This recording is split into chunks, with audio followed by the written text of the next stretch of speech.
Hi everyone. It's good to see there were some survivors of the roller disco last night. As Michael said, my name is Jon Murphy. I'm a senior account manager at OBAN Multilingual. OBAN Multilingual, I'll come and talk to about in a little second. But my main role is strategizing and consulting on international and multilingual search marketing campaigns, and I've been with the company about 3 years. I've lost my clicker. There it is. Okay, so you may have a site and in one particular market at the moment, and you're thinking about taking that to other territories and wondering, in terms of search, what are the main considerations you should be making? Is it just the same strategy that you use from one country to another, or do you need to develop that better? You could be somebody that's already operating in 6 or 7 different markets and are experiencing different performance levels in your search campaigns, and are wondering, are you taking all the right considerations? Are you doing everything you should be to maximize your efforts in each market? And you could also be somebody that is ranking within the top 5 results for all of your sites in 10 markets, in which case, well done. But hopefully there'll be something for you today as well on how you can maximize efforts further. So there's quite a bit to get through. How I'm going to go over it is basically just sort of introducing multilingual search. What are the sort of main top considerations you should be making per market? Looking at that local search engine landscape. So we all know Google very well, but what other engines operate? Where are they? How can you go about optimizing your sites better for those? Also looking at where there is opportunity within the gaming market, what new markets are coming up, and hopefully, if I have time as well, talking about sort of on-site optimization and actually how you can develop conversions better on your sites per country. So just the boring bit, OBAN, we're a multilingual international search marketing agency, and we specialize in SEO, pay-per-click, and social media in around 29 different countries. How we operate is by a network of teams that we have within those markets. So we have search experts and international internet experts in around 29 different countries, and that really just gives us a key understanding of search behaviors on a local level. 95% of the campaigns that we run are international. And we've got some really good affiliations in the UK with bodies like eConsultancy, which is a leading source for digital marketing, and we do a lot of training and run courses for them. We also specialise in cultural multivariate testing, which is about how you can design international sites better for more conversions. And finally, just some examples of some of our clients there.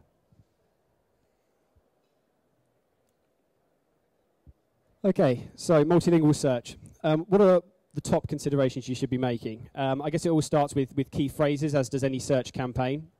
If you have 100 terms that you've got from your analytics that you're running in one country, and they're the best terms for you, and you want to take those to another market, should you just be translating those terms? Is that really going to give you a representation of how people are using the internet in that other market? Probably not. There's usually one way to say something in one language, and there's 4 ways to say it in another language. The chances are it's a different phrase that they use altogether. So really, in order to understand the opportunity that's in each market, you need to be going to a local level, looking at what local sites are doing, what terms are they optimizing on, and speaking to local players as well, so people that play poker within a market or on casinos and so forth. How are they using the internet to find your website? Because it will be different than just replicating something from one market to another. It's also looking at, obviously, different search engines. Google, we all know, is very dominant throughout the UK and most of Central Europe, but as you go further afield, there are different search engines. Those algorithms are different. You cannot take a search strategy for Google, apply that to an engine like Yandex in Russia, and expect to have the same results. The algorithms are different. They are different influencing factors for those engines that you have to take into consideration in order to develop the best strategy. It's also looking at site content. So again, should you just be translating something from one market to another?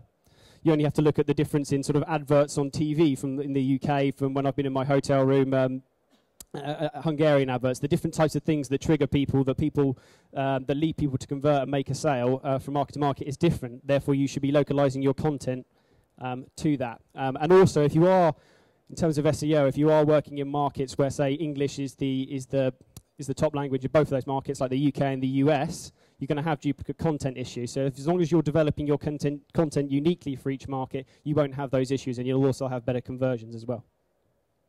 I've chosen domain names and localizations because that's something that comes up a lot within this sector, about when is it appropriate to go to that fully local level, or when is it appropriate or possible to use a subdomain to target a market. So I'm going to talk to you a little bit about that as well. And finally, social media, as it ever plays a more and more important part in search rankings and so forth. You've got to be aware that there's different types of platforms across the world. There's Facebook and Twitter, we know very well, but Twitter in China means to knit yourself a scarf. So it's not applicable across the world. And if you're running social media campaigns, or you're looking to bring that into your search campaigns, you should be aware of what the top platforms are per market to get the best results. So 1.2 billion people don't speak English in the web. We're approached by a lot of people actually that they want to optimize campaigns, and they say, okay, we just want to use English, because within gaming, lots of English terms are used. That's correct, yeah, online, poker, casino, absolutely. But those are different. You'll find, and as I'm going to demonstrate, there's a lot of sort of type of hybrid terms where people are using English in their own kind of way to search the internet. So in this 27% of English that is used as the language on the web, you've got US English, you've got UK English, you've got Australian English, and you've also got European English and the variants that they've taken from our language, or my language, should I say. So an example of that would be the Finnish search for online poker and the term poker. So the term poker, the English phrase, generates 246,000 searches per month on Google Finland, and that is quite a way above their local terminologies, pokeria and pokeri. However, if you look at the term online poker, neti pokeria and neti pokeri, you see that the differences are much more close to online poker. So there's a difference. And they also use terms like online pokeri, so that's a hybrid of Finnish and English. Okay, the search volume is quite low on that, but if you're ranking really, really well for these other terms, and they're converting well for you, this is something else you should be looking at. So it's always going to that level of looking at that market in a much more detail than just sort of translation and assuming that one strategy fits all. Just another example from a sort of another sector. Term cheap flights. Perfect translation into Italian is voli economici, generates 33,000 searches a month on Google Italy. But the term voli low cost generates 246,000 searches, so 8 times the opportunity, and that's a hybrid of English and of Italian. And the Italians actually use a lot of search like this, and as gaming searches increase hugely at the moment in Italy, you should be aware of these kind of phrases they use and so forth to search. And again, you won't find them by translating. John, quick question. What's the time period for these search volumes? This is, over a 1 month period. I'm going to come back to that slide in a bit. Okay, so you've got your keyword list, so you've done your research. You're confident that you're targeting the right terms and you're capturing the opportunity.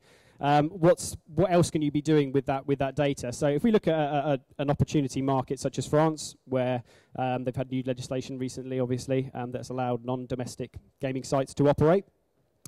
Did quite well out of the World Cup, 107 million euros. Probably the only thing they did get out of the World Cup, but being English, I can't say too much about that. And the expected online revenue of that market is to be around 2 billion by 2015, so great opportunity. What's really interesting is that actually only a quarter of the expected number of applicants for licenses has actually been carried out so far, which I can tell you is quite mad considering the spend in France. But okay, you're going to target France, you're going to look at that market. So there is a number of tools out there. Actually, Bing has quite a good one, where you can delve into that search volume a little bit more and find out what kind of people are searching. So for example, in the UK, we've got a very well-established online gambling market. And you've got a range of ages of people that are using the internet to search for poker, blackjack, roulette, etc. But in France, where market growth's been slower due to that legislation, it's obviously younger gamers that are actually searching the internet, and you can find this from looking at your search data.